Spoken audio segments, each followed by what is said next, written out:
So, you know how they say a lot can happen in a year? Well, that's exactly the case for me. This was June 2024, and this is June 2025.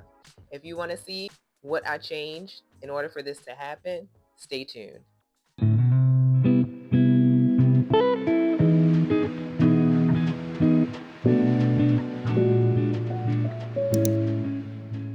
Hey babes, welcome or welcome back. If this is your first time seeing me, my name is Daisha, and I create content to help you take a more mindful approach to your wellness. And that's exactly what we're going to talk about today.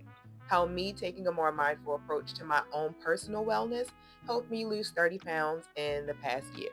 Yes, I went from the 190s to the 160s. And I'm going to tell you the 5 habits that helped me do it. So keep on watching. So I know for certain that the scale isn't everything. And that's actually something that I talk about quite often. But I can't lie, dropping from the 190s to the 160s over the past year has felt absolutely amazing. And what's even better is that I did it without cutting out foods that I actually love. And I didn't have to live in the gym. So in this video, I'm sharing the 5 things that I did consistently that helped me lose the weight, feel better, and keep my habits realistic and sustainable. So let's jump right in. So number one that I think was the biggest game changer is that I focused on whole foods and hydration, as well as mindfully eating. Now we all know calorie intake is important, but I stopped obsessing over calories. And I began asking myself, is this whole? Is this hydrating? Is this helping me feel good in the long term? I ate a lot of lean proteins such as salmon and shrimp, roasted veggies, sweet potatoes, kefir, cottage cheese, all things that I knew that would nourish my body and build the body that I wanted to see versus just eating out of habit or eating my feelings because I was bored or stressed or honestly dehydrated. Sometimes you may think you're hungry and you actually just need to hydrate yourself. So focusing on taking in water with electrolytes or coconut water became my priorities. Mindfully eating, meaning stopping when I was actually full and not just eating because I was around food or socially eating. All of those things played a part in my intake and how well I nourished my body overall.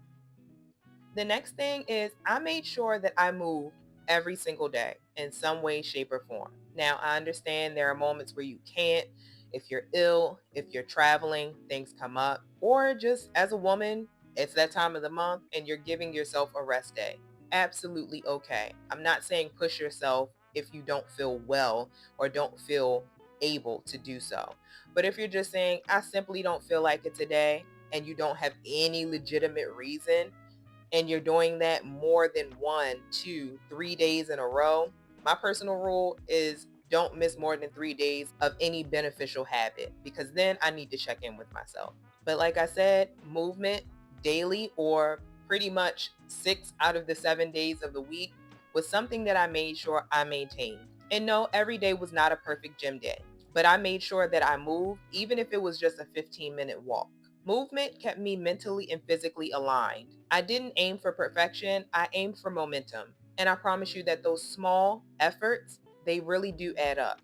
Another thing that I incorporated was fasting. So this could be fasting for a few days, fasting from certain types of foods, intermittent fasting.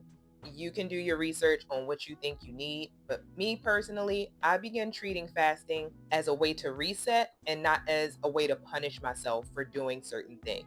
So I started incorporating light fasting, nothing extreme, just something very minimal and sustainable to give me what I consider to be a vacation from constantly eating out of habit, or as a way to reset my palate or my taste buds. Sometimes it was a 14 to 16-hour fast. Other times I purposefully waited until I actually was hungry, making sure that I'm paying attention to those body cues. Again, being mindful. Other times I sustained from any solid foods for up to 3 days, just for a good reset and digestive rest. Fasting gave me clarity and it helped me to reset my appetite, rest my digestive system, and most importantly, it helped me slow down and check in with myself before just consistently eating out of routine. I'm pretty sure we all know that avalanche of like 1, 2, 3 days of eating off your normal schedule. And then before you know it, you look up, 2 weeks has gone past and you have not meal prepped.